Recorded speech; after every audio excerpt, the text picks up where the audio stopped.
Hi guys, let's look at an interesting pawn endgame in this video. It's a king versus three connected pass pawns. Can a king beat three connected pass pawn?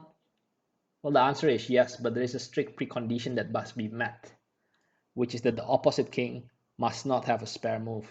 What do I mean by not having a spare move? Well, let's look at black position here. We have the king at g8, and we have two pass pawns, white pass pawns on f6 and h6. Now, white cannot move any of the pawn because then black will just capture it and go to gobble the other pawn.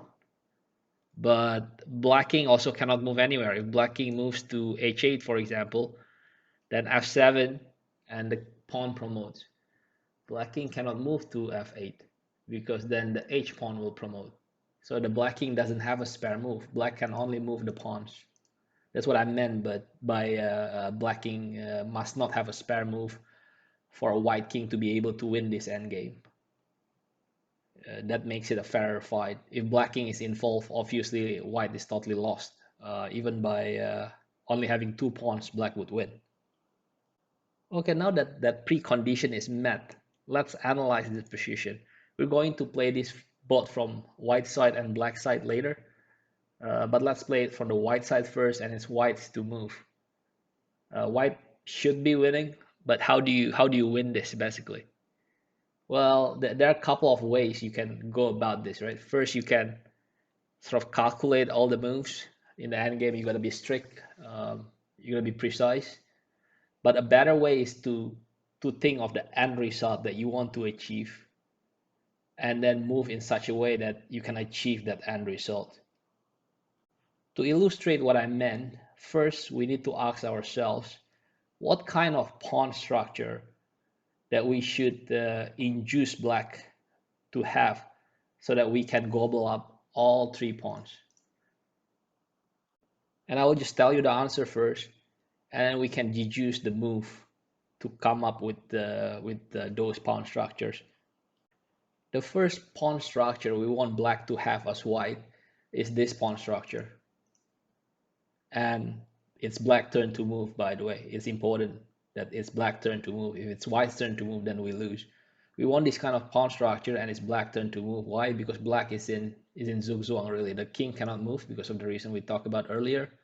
And the pawn also cannot move. There are only two moves here for black in terms of pawns, c3 or a3. But as you can see, both is definitely losing. Let's just play it out. c3, well, king takes c3. And then this position is hopeless, right? The king covered this square easily. And if a3 now, then king b3, a2, and king a2. Now the black king has to move, but it doesn't matter which way he moves. One of our pawn will promote, and white wins easily here. The second important pawn structure that would favor us is this kind of pawn structure. It favors us as white because black is to move here, and black is in zugzwang. The king cannot move, as we talked about earlier, and now black only has two moves, either move the a file pawn or the c file pawn. But either way, black will lose. Let's say that black moves a2, then king a2, c2 maybe, because if it's b3, then we just take it right away and then take the other pawn. King b2, b3, now king c1, obviously not taking this pawn because this pawn will promote. And again, the king cannot move, so one of the pawn has to move. b2, king b2, yeah, black promote, but we capture it right away. And now black king has to move, let's say f8, and the h pawn is now unstoppable. Okay, now that we know what kind of black's pawn structure are ideal for us as white, it becomes much easier to find the move here, the winning move, which is king b2. The trick is always to keep two ranks from the pawns when they are at the same rank, when they are horizontal like that. Why? Well, because no matter what black moves, we can always put him in zugzwang. Let's demonstrate. So black has three moves. can either move the A file pawn, B file pawn, or C file pawn. Let's see, if we move the B file pawn, then we simply move the kings up, king B2, and now it's black's to move. And we have demonstrated earlier that in zugzwang, black would lose all the 3 pawns. Okay, now if he moves the A pawn, so A3, then we always put the king in front of that pawn, just like we do with the, just like what we did with the B file pawn. So here the right move is king A2, and if black moves B3, then we take this pawn, and then soon this pawn will fall and this pawn will fall no matter what black's move. If C3, then we take this, and then that comes next. Or if B2, then we take that pawn, and then this pawn on the C file will fall next. So black's only option to prolong the game earlier is actually C3. But he moves to C3, then we do king B3. And again, this is the position that we have concluded earlier beneficial for us, because no matter what black moves, we can take all 3 pawns and win this game. And black's last choice, which is the C pawn, is a mirror image of the A pawn moves. So we do the mirror image of that, what we did earlier with the king, which is king C2 instead of king A2. Again, always put the white king, I should say, in front of the pawn. Now black has 2 moves, either B3 or A3. B3 is losing. Again, we've shown that earlier. I wouldn't show it again. So the best way to prolong the game, I guess, is A3. But then we go king B3, and then we have the same pawn structure that we know is winning. So in all 3 conditions, we are winning here. To summarize, from the original position, the best way is king B2. Keep the distance between the white king and the black pawn. The distance has to be 2 ranks, so that no matter what black moves, if it's B3, then we move our king in front of the pawn. King B2, if it's A3, then we go king A3, then black has to move C3. And if it's C3, then we go king C2. Then black has to go A3, and then we go king B3.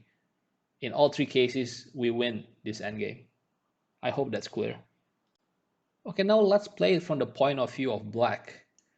We know earlier black is losing if it's white to move, but now it's black to move, so black should be winning. But there is still intricacy. Just remember the pawn structure that will make white wins. Here, for example, if we move B3, then we lose because white can put us in zugzwang. Either C3 or A3 is actually winning here, but I like to do it with A3. It's easier to memorize to move a pawn that is the farther away from the white king, if that makes sense, so that the white king cannot be in front of it, because that's what makes white wins the game, as we talked about earlier. So let's say A3, the king will go to king B1, B3, king A1, C3, king B1, A2, king A1, and now C2, and king B2.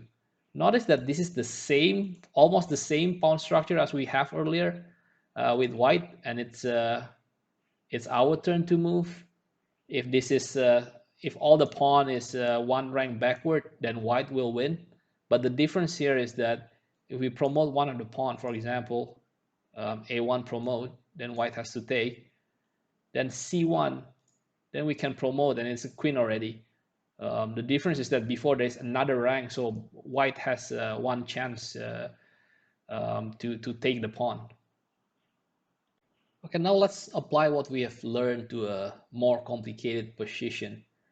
This looks more complicated, but in essence, it's actually kind of the same position. We have a knight and more pawns. Black also has another pawn, so that he has 4 pawns instead of 3. But all these things that are circled are actually fixed. On the king side, on the queen side, I should say, we are in zugzwang with black. So the black king cannot move, cannot take this one, obviously, because he's guarded by the knight. And let's say we move king g2, and then black try to approach the knight, then knight b4, and then this pawn will fall, and then the knight will be able to jump to the king side to help with the defense against this pawn, which makes white stocks easier. From white side, on the queen side, we are also on zugzwang. We cannot move the knight. So for example, we do knight b4, then black will take the pawn on c5, and then the pawn on a4 and c3 are also weak. And yeah, as you can see, the evaluation gauge says it's draw now instead of winning. So on the queen side, these positions are pretty much fixed. And the battle is really between the white king on the king side and the three pawns, just like the position we saw earlier. Okay, so white to move and win. What's the best move here? If we remember our rules from earlier, then the move would be obvious. We have two rules. First is that we want our king to maintain distance of two ranks from the opponent's pawn if they are still sort of like horizontal. And when the opponent moves one of their pawns so that there is a most advanced pawn, then we want our king to step in front of those pawns immediately. So with those two rules, it's clear that either king g2 or king h2 would work here. I will just show you one of the line. Let's say king h2. Then let's say black moves to h4. We put our king in front of black's most advanced pawn, so king h3. Now these two pawns are stuck, so black has to start moving the f pawn. f5. It's important here to move to h2 and not g2. g2 would draw actually, because if black go f4, then white king has to move, and it doesn't matter where white king moves, black would move the other pawn. Let's play it just to make it clear. So let's say king f3, well then h3, and now white's king can only go to king f2, g4, king g1, g3, and here actually if white moves to f1 or h1, white is actually lost. You see the evaluation gauge? So the only way to draw this is actually to bring the white knight back to help with the defense so that the pawn won't promote. But obviously all these pawns will fall and it will be a draw. It should have been a win. That's why it's important in this position when black plays f5, we don't go g2 but we go h2. The point being that when black moves to f4, then we have king g2 now. Before we are in king g2, so we have to move away. But now we're already in g2 and we can monitor both the f-file pawn and h-file pawn. Black has only one move that doesn't lose a pawn, which is g4. And then this is almost the exact same position as we discussed earlier, if you remember. And the right move here is king g1. And now no matter what black moves, we can always match it with our king's move. Again, no matter what pawn black advance, we put our king in front of it. And as we have demonstrated earlier, this is a win. This is an easy win because white would be able to take all the three black pawns and then go to the queen side to help the knight win against the black king. Okay guys, I hope that's interesting for you. If you would like to see more of this kind of contents, please don't forget to subscribe and like, and I will see you guys in the next video. Thank you.